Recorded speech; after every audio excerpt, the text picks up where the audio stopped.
ನನ್ಗೆ ಇವಾಗ ಇನ್ಫ್ಲೂಯೆನ್ಸರ್ಸ್ ಮೇಲೆಲ್ಲ ಒಂದು ರೆಸ್ಪೆಕ್ಟ್ ಇದೆ. ಹ್ಮ್.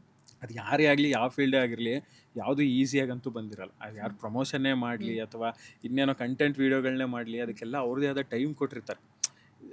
ಇನ್ಸ್ಟೆಂಟಾಗಿ ಯಾವುದು ಬರಲ್ಲ. ಆ್ಯಂಡ್ ಮೋರ್ ಓವರ್ ಇದನ್ನು ಅರ್ಥ ಮಾಡ್ಕೊಂಡು ಅವ್ರು ಯಾರು ಸುಮ್ಮನೆ ಹೇಳಲ್ಲ. ಅವರು ಯೋಚನೆ ಮಾಡ್ತಾರೆ, ಇಲ್ಲ ಅದಕ್ಕೆ ಟೈಮ್ ಹಿಡಿಯುತ್ತಪ್ಪ, ಆಗುತ್ತಪ್ಪ ಅಂತ. ಈ ಸಡನ್ನಾಗಿ ಏನೋ ಬಂತು ಅಂತ ಅನ್ಕೊಂತಾರಲ್ಲ, ಆ ಥರದವ್ರದ್ದೇ ಕಷ್ಟ. ಯಾಕಂದರೆ ಇದೆಲ್ಲ ಇದೆಲ್ಲ ಈಸಿ ಅನ್ನತ್ರ ಒಂದ್ಸತಿ ಅವರು ಆ ಫೀಲ್ಡ್ ಇಳಿದಾಗ ಗೊತ್ತಾಗುತ್ತೆ ಅದರಲ್ಲಿ ಏನು ಡೆಪ್ತ್ ಇದೆ ಆ್ಯಂಡ್ ಎಷ್ಟು ಕಷ್ಟ ಇದೆ ಅದು ಅಂತ. ಸೇಮ್ ನಿಮಗೆ 9 to 6 ಜಾಬು ಬೇರೆ ಅಲ್ಲ, ಇದು ಬೇರೆ ಅಲ್ಲ. ಅಲ್ಲ. ಬಟ್ ಅದ್ರಲ್ಲಿ ಅಟ್ಲೀಸ್ಟ್ ಸಂಬಳ ಬರುತ್ತೆ, ಇದ್ರಲ್ಲಿ ಸಂಬಳನೂ ಬರಲ್ಲ ಸ್ಟಾರ್ಟಿಂಗ್ ಎಲ್ಲ ನಿಮಗೆ. ಸೊ ಒದ್ದಾಡಬೇಕು. ಇವಾಗ ಒಂದಷ್ಟು ಜನ ಕೇಳ್ತಾರೆ ನಂಗೂ ಪ್ರಮೋಟ್ ಮಾಡಿಕೊಡಿ, ಅದನ್ನ ಯಾವುದೋ ಪ್ರಾಡಕ್ಟ್ ಹಾಕ್ಕೊಡಿ ಅಂತ. ನಾನು ಮ್ಯೂಸಿಕ್ ಬಿಟ್ಟರೆ ಬೇರೆ ಏನೂ ಹಾಕಲ್ಲ, ತುಂಬ ರೇರು. ಅಂದರೆ ಇವಾಗ ನನಗೇನೋ ಯೂಸ್ ಇದೆ, ನಂದು ಏನೋ ಒಂದು ಅದನ್ನ ಕೆಲಸ ನನಗಿದೆ, ಇನ್ವಾಲ್ವ್ ಇದೆ ಅಂದಾಗ ಮಾತ್ರ ನಾನು ಅದಕ್ಕೆ ಕೊಲಾಬ್ ತೊಗೊತೀನಿ. ಬಿಟ್ಟರೆ ನೀವಿಲ್ಲ ತಗೊಳಲ್ಲ, ಇಲ್ಲ, ನಾನು ಪ್ರಮೋಷನ್ ಮಾಡಲ್ಲ. ಏನೂ ಮಾಡಲ್ಲ. ಅದರಿಂದ ನನಗೆ ಯಾರೋ ಒಬ್ರು ಇಷ್ಟಪಟ್ಟು ಶೋಸ್ ಹೇಳ್ತಾರಾ, ನನಗೆ ಅದ್ರಲ್ಲಿ ಖುಷಿ ಇದೆ. ಯಾಕಂದ್ರೆ ನಾನು ಮಾಡಿರೋ ಪ್ರೊಫೈಲೇ ನನಗೆ ಅದು ಮ್ಯೂಸಿಕಲಿ ಏನೋ ಸಿಗಬೇಕು ಅಂತ. ಸೊ ಅದನ್ನ ಹಂಗೆ ಯೂಸ್ ಮಾಡ್ಕೊಂಡ್ರೆ ಚಂದ ಅಂತ ನಾನು ಇನ್ಯಾವುದೋ ಬೇರೆ ಪ್ರಾಡಕ್ಟ್ನ ಇನ್ಯಾವುದೋ, ಫಾರ್ ಎಕ್ಸಾಂಪಲ್ ಇವಾಗ ಏನಾಯಿತು, ಕೆಲವೊಂದು ಸತಿ ಇವಾಗ ನಮ್ದೊಂದು ಕೆಫೆ ಎಲ್ಲ ಓಪನ್ ಮಾಡಿದ್ವಿ ಆಯಿತಾ. ಸೊ ಅದಕ್ಕೆ ನಿಮ್ಗೊಂದು ವೀಡಿಯೋಸ್ ಎಲ್ಲ ಅಂದರೆ ಅದು ಕ್ಲೀನಿಂಗು ಅದೆಲ್ಲ ತುಂಬ ಇತ್ತು ನನಗೆ. ಸೊ ಹಿಂಗೆ ಏನೋ ಅಪ್ರೋಚ್ ಮಾಡಬೇಕಾದ್ರೆ, ಇಲ್ಲ ನಾವು ಕೊಲ್ಯಾಬ್ ಮಾಡ್ಕೊತೀವಿ, ನಮ್ಮ ಜೊತೆ ಮಾಡ್ಕೊಡ್ತೀರಾ ನಮಗೆ ಅಂತ ಕೇಳಿದ್ರು. ನನಗೂ ಯೂಸ್ ಇದೆ, ನನಗೂ ಅದರಿಂದ ಏನೋ ಬೇಕು. ಇವಾಗ ನಾನು ಅದಕ್ಕೆ ಪೇ ಮಾಡಿ ಮಾಡಿಸ್ಕೊಳ್ಳೋದಕ್ಕಿಂತ ಅಟ್ಲೀಸ್ಟ್ ನನ್ನಿಂದ ಅವ್ರಿಗೇನೋ ಯೂಸ್ ಆಗುತ್ತಾ, ಆ ಥರದ್ದು ಮಾತ್ರ ನಾನು ಕೊಲ್ಯಾಬ್ ತಗೋತೀನಿ. ಅದು ಬಿಟ್ಟು ಬೇರೆ ಯಾವುದೋ ಪ್ರಾಡಕ್ಟ್ ಇದೆ ನಮ್ಮದು, ನನಗೂ ಅದಕ್ಕೂ ಸಂಬಂಧನೇ ಇಲ್ಲ ಅಂತಂದರೆ ನಾನು ಇಲ್ಲ. ಮ್ಯೂಸಿಕ್ ರಿಲೇಟೆಡ್ ಇದ್ರೆ ಏನಾದ್ರು ಮಾಡೋಣ, ಇಲ್ಲಾಂದ್ರೆ ಬೇಡ ಅಂತ ತುಂಬ ರೇರು. ಯೂಶ್ವಲಿ ಹಂಗೆ ಮಾಡೋದೇ ಇಲ್ಲ ನಾನು. ಬೇಕಿರೋದು ಮಾತ್ರ ತಗೋತೀನಿ. ಬಟ್ ಆ ಕೊಲ್ಯಾಬ್ ತಗೋಬೇಕಾದ್ರೆ ಅವರು ನೋಡ್ತಾರೆ ಎಷ್ಟು ರೀಚ್ ಇದೆ, ಹೆಂಗೆ ಓಡ್ತಾ ಇದೆ, ಇವನ್ ಪ್ರೊಫೈಲ್ಗೆ ಎಷ್ಟು ಜನ ಫಾಲೋವರ್ಸ್ ಇದ್ದಾರೆ. ಸೊ ಅದೆಲ್ಲ ತುಂಬ ಮ್ಯಾಟ್ರ್ ಆಗುತ್ತೆ. ಇವಾಗ ಅನ್ನೆಸೆಸರಿಯಾಗಿ ಕೊಡಲ್ಲ, ನೆಸಸರಿ ಹೋಗಲ್ಲ. ಯಾಕಂದ್ರೆ ನನ್ನ ಆಡಿಯನ್ಸ್ ನಾನು ಇಷ್ಟಪಡೋದು ಆಲ್ಮೋಸ್ಟ್ ಇವ್ನು ಹಾಡ್ತಾನಪ್ಪ, ಇವ್ನು ಹಾಡು ಕೇಳೋಣ ಅನ್ನೋ ಥರ. ಇವಾಗ ಫಾರ್ ಎಕ್ಸಾಂಪಲ್ ನಾನು ಏನು ಫೀಲ್ ಮಾಡ್ತೀನಿ ಗೊತ್ತಾ, ಈಗ ಒಂದು ಹಾಡು ಕೇಳ್ತಾ ಇರ್ತಾರೆ, ಸಡನ್ನಾಗಿ ಯಾವುದೋ ಒಂದು ಏನೋ ಒಂದು ಪ್ರಾಡಕ್ಟ್ ನಾನು ಅಂದರೆ ಪ್ರಮೋಷನ್ ಮಾಡ್ಬಿಟ್ಟೆ ಅನ್ಕೊಳ್ಳಿ, ಆ ಮೈಂಡೇ ಡೈವರ್ಟ್ ಆಗ್ಬಿಡುತ್ತೆ ಅವ್ರಿಗೆ ಸಡನ್ನಾಗಿ. ಇದೇನು ಹಾಡು ಮಧ್ಯೆ ಇದೇನೋ ಬಂತಲ್ಲಪ್ಪ, ಕಮೆಂಟ್ ಅಲ್ಲಿ ಬರ್ತಾರೆ. ಅದು ಇದಾಗುತ್ತೆ. ಸೊ ಅದಕ್ಕೆ ಬೇಡ, ಅವ್ರಿಗೊಂದು ಪ್ಯೂರ್ ಹಾಡ್ಕೋಣ, ಅಥವಾ ನನ್ನ ಮ್ಯೂಸಿಕ್ ರಿಲೇಟೆಡ್ ಏನಾದ್ರು ಇದ್ರೆ ಮಾಡೋಣ, ಯೂಸ್ಫುಲ್ ಆಗುತ್ತೆ ಅವ್ರಿಗೆ. ಆ ಥರದ್ದಿದ್ರೆ ಏನಾದರೂ ಮಾಡೋಣ, ಸುಮ್ಮನೆ ಏನೇನೋ ಬೇಡ ಅನ್ನೋದೊಂದು ನನಗೆ ಹಾಕೊಂಡ್ರೋ ಪಾಲಿಸಿ. ನಾನು ಮ್ಯೂಸಿಕಲ್ಲಿ ಬಂದಿದ್ದೀನಿ ಆ್ಯಂಡ್ ಮ್ಯೂಸಿಕ್ಕೇ ಮಾಡಿ ನಾನು ಆ್ಯಂಡ್ ಆಲ್ಮೋಸ್ಟ್ ಪರ್ಸ್ನಲ್ ಲೈಫ್ದು ಏನೂ ಹಾಕಲ್ಲ ನಾನು. ನನಗದೇನೋ ಇಷ್ಟ ಆಗಲ್ಲ. ನಾನು ಮಾಡ್ತಿರೋದು ಏನಕ್ಕೆ, ಮ್ಯೂಸಿಕಲ್ಲಿ ಬೇಕಲ್ವಾ. ಸೊ ನನ್ನ ಪರ್ಸ್ನಲ್ ಲೈಫ್ದೆಲ್ಲ ಅದಕ್ಕೆ ಹಾಕ್ಕೊಂಡು ಚೆಂದ ಅಲ್ಲ ಅನ್ನೋದೊಂದು ನನ್ನ ಭಾವನೆ. ತೀರಾ ರೇರು. ಯಾವಾಗಾರು ನನ್ನ ವೈಫ್ ಕೇಳ್ತಾರೆ, ಯಾಕೆ ನೀವೇನೂ ಹಾಕಲ್ಲ, ಫೋಟೋನು ಹಾಕಲ್ಲ, ಪಾಪುದು ಏನೂ ಹಾಕಲ್ವಲ್ಲ ಅಂತ.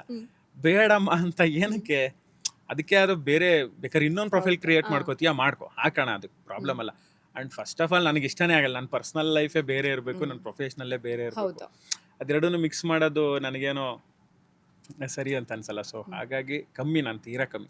ಯಾಕಂದರೆ ಅಷ್ಟು ಕಷ್ಟಪಟ್ಟು ಸಂಪಾದನೆ ಮಾಡ್ಕೊಂಡು ಬಂದಿರ್ತೀವಿ ಅಷ್ಟು ಜನನ, ಯಾವುದೋ ಒಂದನ್ನು ಆಸೆಗೋಸ್ಕರ, ಇಲ್ಲ ಏನೋ ಸಿಗುತ್ತೆ ದುಡ್ಡು ಅನ್ನೋದಕ್ಕೋಸ್ಕರ ತೀರಾ ನಾನು ಅದನ್ನೇ ಮಾಡ್ಕೊಂಡು ಹೋದರೆ ನಾನು ಅಲ್ಲಿಗೆ ಬಂದಿದ್ದು ಉದ್ದೇಶನೇ ಮರ್ತೋಗ್ಬಿಟ್ಟಿರ್ತೀನಿ.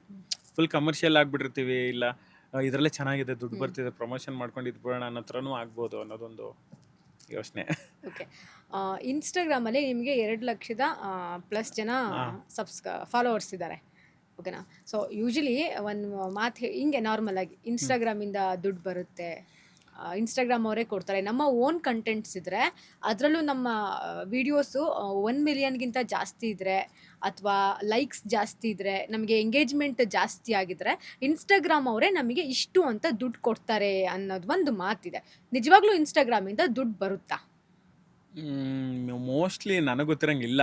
ಯಾಕಂದ್ರೆ ಇವಾಗ ನಂದು ಇದೆ ಅಲ್ಲ. ಸೊ ಇವಾಗ ಹೇಳಿದ್ನಲ್ಲ, ಒಂದು 80 ಮಿಲಿಯನ್ ಸಮಥಿಂಗ್ ಹತ್ರ ವ್ಯೂಸ್ ಆಗೋದು. ಎಷ್ಟು ದುಡ್ಡು 80 ಬರ್ಬೇಕಿತ್ತು ಮಿಲಿಯನ್ ಎಷ್ಟು ಬರ್ಬೇಕಿತ್ತು ಎಷ್ಟು ನನಗೆ ಹಾಗಾದ್ರೆ. ಬರಬೇಕಿತ್ತು ನಿಮ್ಗೆ? ಹೌದು, ಸಾಕಿತ್ತು, ಆ ದುಡ್ಡಲ್ಲೇ ಆರಾಮಾಗಿರ್ಬೋದು. ಹೌದು, ಸಿ ಬಟ್ ಅಲ್ಲೊಂದು ಆಡ್ ಅಂತಿದೆ, ಅಂದ್ರೆ ಇನ್ಸ್ಟಾಗ್ರಾಮ್ ಅಂತ ಆಡ್ ಅಂತಿದೆ.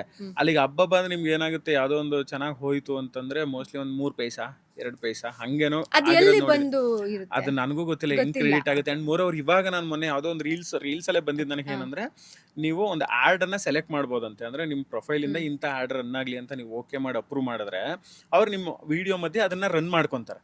ಸೊ ಆ ಪ್ರಾಡಕ್ಟ್ ಅವ್ರು ಏನಿರುತ್ತೋ ಇಷ್ಟು ಅಮೌಂಟು ಅಂತ ನಿಮಗೆ ಕೊಡ್ತಾರೆ. ಸೊ ಹಂಗೆ ಬರುತ್ತೆ. ಅಂದ್ರೆ ಅದು ಇನ್ಸ್ಟಾಗ್ರಾಮ್ ಥ್ರೂ ಅವ್ರದ್ದು ಏನು ಕಮಿಷನ್ ಇಟ್ಕೊಂಡು ಉಳಿದಿದ್ದು ನಮಗೆ ಬರುತ್ತೆ ಅಂತಿದೆ. ಬಟ್ ಅದು ಎಷ್ಟು ವರ್ಕ್ ಆಗುತ್ತೋ ಗೊತ್ತಿಲ್ಲ. ಯಾಕಂದ್ರೆ ನಂದು ಮ್ಯೂಸಿಕ್ ಪ್ರೊಫೈಲ್ ಆಗಿರೋದ್ರಿಂದ ನಾನು ಯಾವುದೇ ಪ್ರಾಡಕ್ಟಿಗೂ ಓಕೆ ಬಂದಿತ್ತು ನಂಗೆ ಒಂದ್ಸಲ ಈ ಥರ ನ್ಯೂ ಏನೋ ನೋಟಿಫಿಕೇಶನ್ ಬರುತ್ತೆ ಆಗ. ಸೊ ಅದು ಚೆಕ್ ಮಾಡಿದಾಗ ಹಿಂಗೆ ಬಂದಿತ್ತು, ಯಾವುದ್ಯಾವುದೋ ಸೋಪೋ ಏನೋ ಶಾಂಪು ಎಂತಂತ ಬಂದಿತ್ತು. ನನಗೆ ಇದಲ್ಲ, ಇದನ್ನ ಯಾಕೆ ನಾನು ಇದು ಮಾಡ್ಕೊಂಡು ಕೂತ್ಕೊಳ್ಳಿ. ಮತ್ತು ನೀವು ಲೈಕ್ ಆ ರೀತಿ 1 ರೂಪಾಯಿನೂ ನಿಮಗೆ ಬಂದಿಲ್ಲ ಇನ್ಸ್ಟಾಗ್ರಾಮಿಂದ? 1 ರೂಪಾಯಿನೂ ಇನ್ಸ್ಟಾಗ್ರಾಮ್ ಇಂದ ಬಂದಿಲ್ಲ? ಇಲ್ಲ ಇನ್ಸ್ಟಾಗ್ರಾಮ್ ಇಂದ ಬಂದಿಲ್ಲ, ಡೈರೆಕ್ಟ್ ಆಗಿ ಇಲ್ಲ, 1 ರೂಪಾಯಿನೂ ಬಂದಿಲ್ಲ ನಂಗೆ. ಅಂಡ್ ಮೋರ್ ಓವರ್ ನನಗೆ ಗೊತ್ತಿರಂಗೆ ಇಲ್ಲ ಅದು ಇಲ್ಲ. ಅದು ಹೆಂಗ್ ವರ್ಕ್ ಆಗುತ್ತೆ ಅಂದ್ರೆ ನಿಮ್ಗೆ ಪ್ರಮೋಷನ್ ಬೇರೆ ಯಾರಾದ್ರೂ ಬಂದು ನನಗೆ ಇದನ್ನ ಮಾಡ್ಕೊಡಿ ಅನ್ನೋದ್ರಿಂದ ದುಡ್ಡು ಬರ್ಬೋದು ಅಲ್ಲಿಂದ ಬಿಟ್ರೆ ಅವ್ರು ಕೊಡ್ಬೇಕಷ್ಟೇ. ಅಷ್ಟೇ ಇನ್ಸ್ಟಾಗ್ರಾಮ್ ಇಂದ ನಿಮಗೆ ಮೇ ಬಿ ಡೌಟ್ ನನಗೆ ಗೊತ್ತಿರಂಗೆ ಇಲ್ಲ, ಯಾಕಂದ್ರೆ ಹಂಗಿದ್ರೆ ಇಷ್ಟೊತ್ತಿಗೆ ಬಂದಿರ್ಬೇಕಿತ್ತಲ್ಲ ನನ್ನ ನಿಮಗೆ ಅಕೌಂಟ್ಗೆ ಅಂತ. ನೀವು ಫುಲ್ ರಿಚ್ ಕಿಡ್ ರಿಚ್ ಆಗ್ತಿದ್ರಿ. ಕಿಟ್ ಆಗ್ಬಿಡ್ತಿದ್ದಾನೆ, ಇದೇ ಆರಾಮಾಗಿದೆಯಲ್ಲ ಇನ್ನೇನು ಆರಾಮಾಗಿ ಒಂದ್ ಕಷ್ಟಪಡೋದು ದಿನಕ್ಕೆ ಅಂತ 3-4 ವಿಡಿಯೋ ಹಾಕೊಂಡು. ಆರಾಮಾಗಿ ಮಾಡ್ತಿದ್ದೆ ನಾನು. ಹಂಗೇನಾದ್ರು ಇನ್ಸ್ಟಾಗ್ರಾಮ್ ಇಂದ ಬರಂಗಿದ್ರೆ ಸಾಕು, ಇದೆ ಯಾವ ಕೆಲ್ಸನೂ ಬೇಡ ಏನು ಬೇಡ ಅಂತ ಹೌದು. ಆರಾಮಾಗಿರ್ತಿದ್ದೆ. ಬಟ್ ಇಲ್ಲ, ಆತರ ಇಲ್ಲ. ಕೆಲವೊಂದ್ಸತಿ ಏನಾಗುತ್ತೆ ಅದನ್ನೇ ಹೇಳೋದು, ನೀವು ಏನೇ ಮಾಡಿದ್ರು ಕಂಪ್ಲೀಟ್ ನಾಲೆಡ್ಜ್ ತಿಳ್ಕೊಬೇಕು. ಈಗ ಯಾರೋ ಏನೋ ದುಡ್ಡು ಬರುತ್ತೆ ಅಂತ ಹೇಳ್ತಿದಾರೆ ಅಂತ ನಾವು ಅದಕ್ಕೆ ಇಳಿಯಕ್ ಹೋದ್ರೆ ನಮ್ಮ ಫೋಕಸ್ ದುಡ್ಡು ಮೇಲೆ ಇರುತ್ತೆ, ಕೆಲ್ಸದ ಮೇಲೆ ಕೆಲ್ಸದ ಖಂಡಿತ ಮೇಲೆ ಇರಲ್ಲ. ಇರಲ್ಲ. ಸೊ ಅಂಡ್ ಅದು ವರ್ಕೂ ಆಗಲ್ಲ, ಅಂಡ್ ಗೊತ್ತೇ ಇರಲ್ಲ ಹೆಂಗೆ. ಬಟ್ ಯೂಟ್ಯೂಬಲ್ಲಿ ಆಗಿದೆ ಅಂತ ಗೊತ್ತು ನನಗೆ, ಯಾಕಂದ್ರೆ ಯೂಟ್ಯೂಬಲ್ಲಿ ನಂದು ರೆವೆನ್ಯೂ ಜನರೇಟ್ ಆಗಿದೆ. ಬಟ್ ಯೂಟ್ಯೂಬಲ್ಲಿ ನಾನು ಅಲರ್ಟ್ ಕಮ್ಮಿ, ಬಟ್ ಬಂದಿದೆ ನನಗೆ ಎಷ್ಟೊಂದು YouTube ವಿಡಿಯೋಸ್ಗಳು. ಇಂದ? ಯೂಟ್ಯೂಬ್ ಇಂದ Okay. ಬರುತ್ತೆ, ಯಾಕಂದ್ರೆ ನಿಮ್ಗೆ ಒಂದಿಷ್ಟು ಮಿಲಿಯನ್ಸ್ $100 ಆಯ್ತು ಅಂದಾಗ ರಿಲೀಸ್ ಆಗುತ್ತೆ. ಆ ಥರ ಬಂದಿದೆ ನನಗೆ. ಬಟ್ ಇನ್ಸ್ಟಾಗ್ರಾಮ್ ಅಲ್ಲಿ ಇನ್ಸ್ಟಾದಿಂದ ಇಲ್ಲ. ನೀವು ವಿಡಿಯೋಸ್ ಮಾಡ್ತೀರಲ್ವಾ, ಆ ವಿಡಿಯೋಸ್ಗೆ ಟ್ರೆಂಡಿಂಗ್ ಆಡಿಯೋ ಆ್ಯಡ್ ಮಾಡ್ತೀರಾ ಅಥವಾ ನಿಮ್ಮ ಓನ್ ಆಡಿಯೋ ಇರುತ್ತಾ? Own audio. ಯಾಕಂದ್ರೆ ನಾನು ಮ್ಯೂಸಿಕ್ ಇರೋದ್ರಿಂದ ಜನಕ್ಕೆ, ನಾನು ಇವಾಗ ಫಾರ್ ಎಕ್ಸಾಂಪಲ್ ಒಂದು ಯಾವುದೋ ಹಾಡಿದೆ ಅನ್ಕೊಳ್ಳಿ, ಒಳ್ಳೆ ರಿದಮ್ ಸೆಕ್ಷನ್ಸ್ ಹಾಡಿದೆ, ಅದನ್ನ ನಾವೇನು ಮಾಡ್ತೀವಿ ನಮ್ಮ ವರ್ಷನ್ಸ್ಗೆ ಇಳಿಸ್ಕೊಂತೀವಿ. ಅಂದ್ರೆ ಫಾರ್ ಎಕ್ಸಾಂಪಲ್ ಈಗ ಸಾಗರಿ ಹಿಂಗಿರುತ್ತದು, ನಾವೇನ್ ಮಾಡ್ತೀವಿ, ನಿನ್ನೆಲ್ಲ ಒಂದು ಸಂಗೀತದಂತೆ ನಿನ್ನ ಹೆಚ್ಚಿ ನನ್ನ ತಾಳ, ಆತರ ನಾವು ಕೀಸ್ ಅಲ್ಲಿ ಮಾಡಿ ಅದನ್ನ ಒಂದು ಬೇರೆ ಕವರ್ ವರ್ಷನ್ಗೆ ತರ್ತೀವಿ. ಸೊ ಅವಾಗ ಏನಾಗುತ್ತೆ, ಜನಕ್ಕೆ ಅದು ಬೇರೆ ರೀತಿ ಏನೋ ಕೇಳಕ್ ಶುರುವಾಗುತ್ತೆ. ಇವಾಗ ಟ್ರ್ಯಾಕ್ ಅಲ್ಲೇ ಹಾಡಿ ಅದೇ ಸ್ಪೀಡ್ಗೆ ಹಾಡೋದಕ್ಕಿಂತ ಒಂಚೂರು ಕಮ್ಮಿ ಮಾಡಿದ್ರೆ ಅವ್ರಿಗೆ ಬೇರೆ ಇನ್ನೇನೋ ಇಂಪ್ಯಾಕ್ಟ್ ಅದನ್ನ ಶುರುವಾಗುತ್ತೆ. ನೀವು ಎಡಿಟ್ ಮಾಡ್ತೀರಲ್ಲ ಟೂಲ್ಸ್, ಅದನ್ನ ಇನ್ಸ್ಟಾಗ್ರಾಮ್ ಇಂದ ತಗೋತೀರಾ ಬೇರೆ ಯಾವ್ದಾದ್ರು ಇಲ್ಲ ನಾನು ಸಾಫ್ಟ್ವೇರ್ ನಮ್ದು ಮ್ಯೂಸಿಕ್ ಸಾಫ್ಟ್ವೇರ್ ಇರುತ್ತೆ. ಸಾಫ್ಟ್ವೇರ್? ಸೊ ಅದು ಕಂಪ್ಲೀಟ್ಲಿ ಹೊಸಾದ್ ಮಾಡ್ದಂಗೆ ಲೆಕ್ಕ ನಿಮ್ಗೆ. ಇವಾಗ ಅಂದ್ರೆ ಹಾರ್ಡ್ ಮಾತ್ರ ತಗೋತೀವಿ, ಅದನ್ನೇ ನಾನು ಹೇಳಿದ್ದು. ಇವಾಗ ಏನಂದ್ರೆ ಅದಕ್ಕೆ ಇವಾಗ ಒಂದು ಟ್ಯೂನ್ ತಗೊಂತೀವಿ ಅನ್ಕೊಂಡ್ರೆ ಅದು ಯಾವ ಟೆಂಪಲ್ ಇದೆ ನೋಡ್ಬೇಕು, ಯಾವ ಶ್ರುತಿಲಿದೆ ಅದನ್ನ ನೋಡಿ. ಸೊ ಮ್ಯೂಸಿಕ್ ಕೀಬೋರ್ಡ್ ಅಲ್ಲಿ ಪ್ಲೇ ಮಾಡ್ತೀವಿ ನಾವು, ಅದಕ್ಕೆ ಸೂಟ್ ಆಗೋ ತರ ಬ್ಯಾಕಿಂಗ್ ಎಲ್ಲ ಮಾಡಿ, ಇನ್ಸ್ಟ್ರೂಮೆಂಟ್ ಎಲ್ಲ ಆಡ್ ಮಾಡಿ, ಅದನ್ನ ರೆಕಾರ್ಡ್ ಮಾಡಿ, ಅದನ್ನ ಮಿಕ್ಸಿಂಗ್ ಎಲ್ಲ ಮಾಡಿ, ಸೊ ಅದಾದ್ಮೇಲೆ ವಿಡಿಯೋ ಫಾರ್ಮೆಟಿಗೆ ಬರ್ತೀವಿ. ಬಹಳ ದೊಡ್ಡ ಪ್ರೋಸೆಸ್. ನಿಜವಾಗ್ಲೂ ದೊಡ್ಡ ಪ್ರೊಸೆಸ್ ಅದು. ಇವತ್ತು ನೆನ್ನೆ ಆಕ್ಚುಲಿ ಅದನ್ನ ಅನೌನ್ಸ್ ಮಾಡಿದೆ ಆಯ್ತಾ, ಹಿಂಗೆ ಮೆಸೇಜ್ ಆಗ್ತಿರುತ್ತೆ ನನಗೆ, ಅಣ್ಣ ನನಗೂ ಹಿಂಗೆ ಆಡಕ್ಕೆ ಆಸೆ, ಅದು ಸ್ಕ್ರೀನ್ ಶಾಟ್ ಸಮೇತ ಹಾಕಿದೆ. ನನಗೆ ಒಂದು ಹಬ್ಬ ಬಂದು 100-200 ಹತ್ರ ಮೆಸೇಜ್ ಇದೆ ಹತ್ರ, ನಮಗೂ ಆಡಕ್ಕೆ ಆಸೆ, ನಿಮ್ದು ರಿವರ್ಬ್ ಅಂದ್ರೆ ಯಾಕೋ ಸಖತ್ತಾಗಿ ಬರುತ್ತೆ, ನಿಮ್ಮ ವಾಯ್ಸ್ ಅಷ್ಟು ಕ್ಲಿಯರ್ ಆಗಿ ಕೇಳುತ್ತೆ, ನಾವು ಮಾಡಿದ್ರೆ ಹಂಗೆ ಬರೋದೇ ಇಲ್ಲ, ಕೇಳೋದೇ ಇಲ್ಲ, ಏನ್ ಮಾಡ್ಬೇಕು ಅಂತ. ಸೊ ಅದಕ್ಕೆ ಅದೊಂದು ಇನಿಷಿಯೇಟಿವ್ ತಗೋಣ ಅಂತ ಆಕ್ಚುಲಿ ಇವತ್ತಿಂದ ಹೇಳಿದ್ದೆ ನಾನು ಅದನ್ನ. ಅಂದ್ರೆ ಒಂದು ಹಾಡನ್ನ ಶುರುವಿಂದ ಹಿಡಿದು ಎಂಡಿಂಗ್ ವರ್ಗೂ ಏನೇನ್ ಪ್ರೋಸೆಸ್ ಆಗುತ್ತೆ ಅದನ್ನ ಪಿನ್ ಟು ಪಿನ್ ನಾನು ವಿಡಿಯೋ ಮಾಡಿ ಹಾಕ್ತೀನಿ. ಯಾರಿಗೆ ಕಲಿಬೇಕು ಅನ್ನೋ ಆಸೆ ಇದೆಯೋ ಕಲೀರಿ. ಬಿಕಾಸ್ ನನಗೆ 150 ಜನ 200 ಜನ ಮೆಸೇಜ್ ಆಗ್ತಾಗ ಅದು ಒಂದು ವರ್ಡ್ ಅಲ್ಲ, ಯು ಕ್ಯಾನ್ ಡೂ ಇಟ್ ಅಂತ ಹೇಳಕ್ಕಾಗಲ್ಲ. ಪ್ರೋಸೆಸ್ಸೇ ಹೇಳಬೇಕು ನಾನು, ಎಷ್ಟು ಜನಕ್ಕೆ ಅಂತ ಹೇಳ್ತಾ ಕುತ್ಕೊಳಕ್ಕಾಗುತ್ತೆ. ತುಂಬಾ ಕಷ್ಟ ಆಗ್ತಿತ್ತು. ಅಂಡ್ ಮೋರ್ ಓವರ್ ಪ್ರತಿ ಸಲ ಅವ್ರಂಗೆ ಆಗ್ತಾಗ ನನ್ಗೊಂಥರ ಮುಜುಗರ ಆಗುತ್ತೆ. ಅಂದ್ರೆ ಇವ್ನಿಂದ ಏನೋ ನಮ್ಗೆ ಸೊಲ್ಯೂಷನ್ ಸಿಗುತ್ತೆ ಅಂತ ಯಾರೋ ಮೆಸೇಜ್ ಹಾಕಿರ್ತಾರೆ, ನಾನು ಅದಕ್ಕೆ ರಿಪ್ಲೈ ಮಾಡದೇ ಇದ್ದಾಗ, ಅದಕ್ಕೆ ಏನೋ ಹಾಕ್ತಾ ಇದ್ದಾಗ ನನಗೂ ಬೇಜಾರಾಗುತ್ತೆ. ನೋಡ್ದ ಇವರೆಲ್ಲ ಇಷ್ಟೇ ಫೇಮಸ್ ಆಗ್ತಾರೆ, ಯಾರಿಗೂ ರಿಪ್ಲೈ ಮಾಡಲ್ಲ. ಅದು ಆಕ್ಚುಲಿ ಮಾಡ್ತೀನಿ ನಾನು, ಮ್ಯಾಕ್ಸಿಮಮ್ ಮಾಡ್ತೀನಿ. ನಾನು ನೋಡಿರ್ತೀನಿ ಕಮೆಂಟ್ ಗಳನ್ನ, ಎಲ್ರಿಗೂ ರಿಪ್ಲೈ ಮಾಡಿ, ಎಲ್ಲಾರ್ಗು ಮಾಡಿರ್ತೀನಿ. ಬಟ್ ದೊಡ್ಡ ಕ್ವಶನ್ಸ್ ಇದಾವೆ. ಅಣ್ಣ ನೀವು ಹೆಂಗ್ ರೆಕಾರ್ಡ್ ಮಾಡ್ತೀರಾ ಅಂದ್ರೆ ಏನ್ ಹೇಳಿ, ಈಗ ನೋಡಿ ಇದನ್ನ ನಾನು ಹೇಳಕ್ಕೇನೆ 3-4 ನಿಮಿಷ ಹಿಡಿತು.